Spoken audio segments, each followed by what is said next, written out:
Хорошая работа, Олег. Ты спросишь, что мы пьем?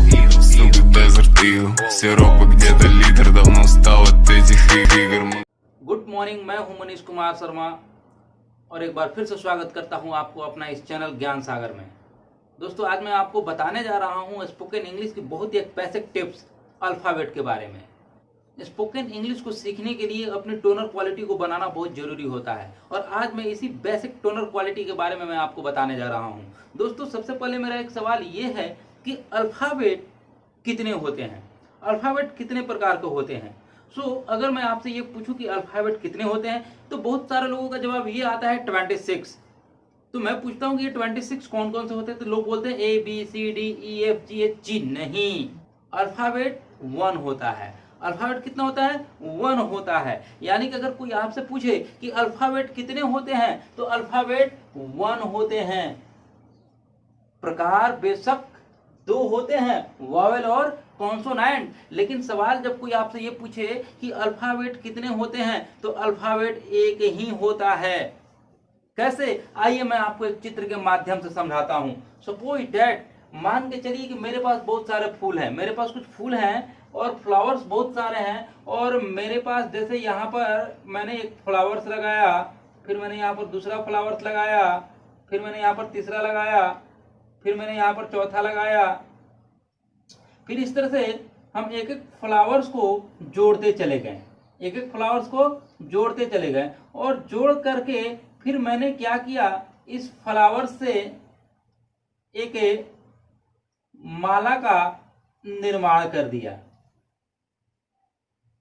इस फ्लावर से मैंने क्या किया, एक माला का निर्माण कर दिया। और जब मैं एक माला का निर्माण किया तो मैंने आपसे पूछा कि ये क्या है, ये क्या है, तो आप क्या बोलिएगा? ये माला है, ये माला है, गार्लैंड है। ये क्या है? तो माला है, गार्लैंड है। लेकिन अगर मैंने पूछा कि ये क्या है तो आप कहिएगा फ्लावर्स है। ये क्या है? फ्लावर्स है, फूल है। अब मेरा सवाल ये है कि फ्लावर्स कितने हैं, तो आप क्या कीजिएगा? काउंट कीजिएगा। 1 2 3 4 5 6 7 8 9 10 11 12 13 और आप बोलिएगा फ्लावर्स कितने हैं, तो 13 है। लेकिन अगर मैं पूछूं कि माला कितना है, गार्लैंड कितने हैं, तो गार्लैंड तो एक ही है ना, माला तो एक ही है ना। ठीक उसी तरह से जो 26 होते हैं, ABCDEFGH, ये सारे जो होते हैं वो लेटर होते हैं और इन लेटर्स, इन 26 लेटर्स को मिला करके एक अल्फ़ाबेट बनाया जाता है। यानी कि अगर कोई आपसे पूछे कि अल्फ़ाबेट कितने होते हैं तो ध्यान रखिएगा, अल्फ़ाबेट 1 होता है।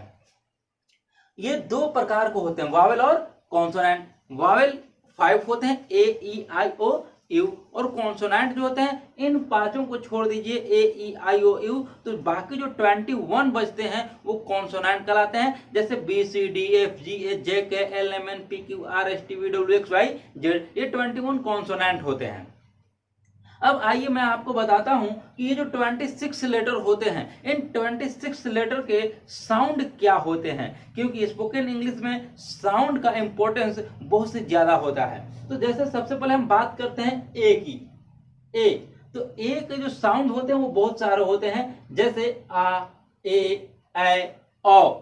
यानी तो मैंने देखा कि ए के बहुत सारे साउंड होते हैं, आ भी, ए, ऐ और औ। जैसे अगर मैं बात करूं तो मैं कहता हूं स्मॉल, यानी कि यहां पर ए का उच्चारण क्या हुआ? आ हुआ। अगर हम बात करते हैं ए, तो ए जैसे मान के चलिए हम कहते हैं वे, तो ये क्या हुआ? ए हुआ। फिर हम देखते हैं कि यहां पर इसका ए का उच्चारण क्या होता है? ए, मैन, कैट, ऑल, यहां पर ओ हो गया। तो इस तरह से ए का जो साउंड होता है वो आ, ए, ऐ, औ होता है। बी का जो साउंड होता है वो ब होता है। हम लोग बोलते बी है लेकिन इसका जो साउंड होता है वो ब होता है। जैसे बुक, बुक, तो यहां पर इसका साउंड ब हुआ। सी के 2 साउंड होते हैं, क और स। जब क होता है तो इसका एक रूल होता है जो कि मैं आगे आपको वीडियो में बताऊंगा कि कैसे। जैसे मैं आपको एक नियम समझाता हूं कि जैसे अगर मैंने कहा कि सी के 2 उच्चारण होते हैं क और स, तो उसके लिए जैसे क्या होता है कि अगर कभी भी शब्द के अंत में अगर ई आई वाई आते हैं, तो जब ई आई वाई अगर आता है तो वहां सी का उच्चारण जो होता है वो स होता है। अगर ई आई वाई को छोड़ करके अगर कोई भी दूसरे लेटर आते हैं तो वहां पर उसका उच्चारण सी का उच्चारण क होता है। जैसे अगर मैंने कहा सी वाई सी एल ई, मैंने देखा साइकिल, यहाँ पर सी के बाद वाई आ गया तो सी का उच्चारण यहाँ पर स हो गया, सी का उच्चारण यहाँ पर क्या हुआ, स हो गया। लेकिन यहाँ पर ई आई वाई इन तीनों में से कोई नहीं आया तो यहाँ पर सी का उच्चारण क्या हुआ, क हुआ। ठीक उसी तरह से बहुत सारे साउंड होते हैं, जैसे डी का साउंड ड होता है, ई का साउंड ई और ए होता है, एफ का साउंड फ होता है। जैसे जब भी हम बात करते हैं फुट, एफ का साउंड यहाँ पर एफ नहीं हुआ, फ हुआ। जी का साउंड ग और ज होता है। तो इस तरह से बहुत सारे साउंड होते हैं जो कि आपको इनके बारे में जानना बहुत जरूरी होता है स्पोकन के लिए। एच का जो साउंड होता है वो ह होता है, आई का ई और आई दो होते हैं, जे का ज होता है, के का क होता है। हालांकि हम पढ़ते के हैं लेकिन इसका जो साउंड होता है वो क होता है, एल का ल होता है और एम का म होता है। ये नहीं कि अगर मैंने यहाँ पर लिखा एम ए एन तो यहाँ पर ए मैन पढ़ेंगे, नहीं, ए मैन नहीं पढ़ेंगे क्योंकि इसका जो साउंड होता है वो म होता है। एम का साउंड क्या होता है, म होता है, इसीलिए यहाँ पर हम लोग इसे मैन पढ़ते हैं। तो शुद्ध उच्चारण के लिए ये शुद्ध उच्चारण के लिए साउंड का जानना बहुत जरूरी होता है। उसके बाद हम बात करते हैं जैसे एन, एन को हम लोग न बोलते हैं, उसका साउंड न होता है, ओ का ओ ही होता है। जैसे अगर हम जब भी लिखते हैं ओपन तो ये ओ होता है, पी का साउंड प होता है, क्यू का क होता है। यहाँ पर क्यू के बाद हमेशा यू आता है, आपने देखा होगा। मैं अगले वीडियो में बताऊंगा कि जब क्यू के बाद हमेशा यू क्यों आता है।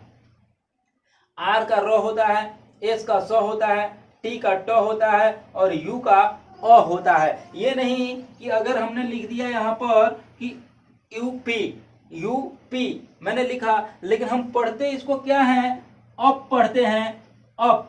ये नहीं कि यूप पढ़ेंगे, यूप नहीं पढ़ेंगे क्योंकि यहाँ पर यू का जो साउंड होता है वो अ होता है, तो यहाँ पर हम लोग अ पढ़ते हैं। यही रीजन है कि शुद्ध प्रोनाउंसिएशंस के लिए हमें सारे लेटर्स, अल्फाबेट के जितने भी लेटर्स होते हैं उन सारे लेटर्स के साउंड को जानना बहुत ही जरूरी होता है। और यही रीजन है कि यहाँ पर हमें यू न कह करके हमें इसका साउंड में देखना पड़ता है कि इसका साउंड अ होता है, तो मैंने इसका साउंड अ पढ़ा, इसीलिए मैंने इसे क्या पढ़ा, अप।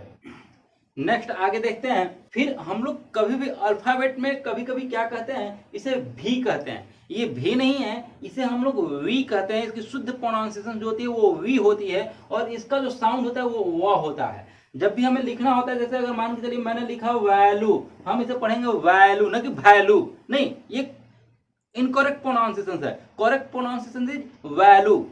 उसके बाद डब्लू, डब्लू का भी जो साउंड होता है वो व होता है। अब कहाँ वी का साउंड वो करेंगे, कहाँ डब्ल्यू का साउंड वो करेंगे, ये आपको अगले वीडियो में मैं आपको बताऊंगा कि कब आखिर ए को ए कहते हैं, कब ए को आ कहते हैं, कब औ कहते हैं। इन सारे चीजों का जवाब मैं आपको अगले वीडियो में दूंगा।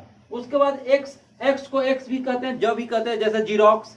उसके बाद वाई है, हम लोग उसका जो साउंड होता है वाई का वो य होता है और आई होता है। जैसे अगर हम बात करते हैं याक तो यहाँ पर य हुआ, लेकिन अगर हम बात करते हैं जैसे माई तो यहाँ पर वाई का साउंड आई हुआ। तो इस तरह से वाई का जो साउंड होता है वो य और आई होता है। जेड, हम लोग क्या बोलते हैं जेड, लेकिन नहीं, इसका जो शुद्ध प्रोनाउंसिएशन होता है जैड। हम लोग जब पढ़ेंगे तो जैड पढ़ेंगे और इसका जो साउंड होता है वो ज होता है। तो यानी कि ये सारे चीजों को, जैसे जब हम लिखते हैं जू तो हम लोग यहाँ पर जड्डू नहीं कहते हैं, हम लोग क्या कहते हैं, जू कहते हैं। तो इस तरह से ये साउंड जानना अल्फाबेट के बहुत जरूरी होते हैं स्पोकन इंग्लिश में। अगर आपको स्पोकन सीखनी है तो अल्फाबेट के इन छोटे छोटे साउंड को नजर पर रखना होगा, ध्यान पर रखना होगा, ताकि आप एक टोनर क्वालिटी अपने पास रख सके, एक शुद्ध प्रोनाउंसिएशन कर सकें।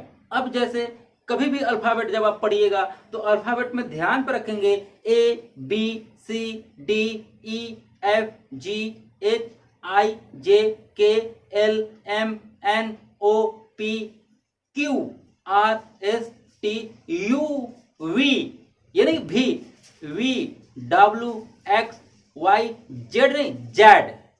तो इस तरह से पढ़ना होगा आपको अल्फाबेट के नियम।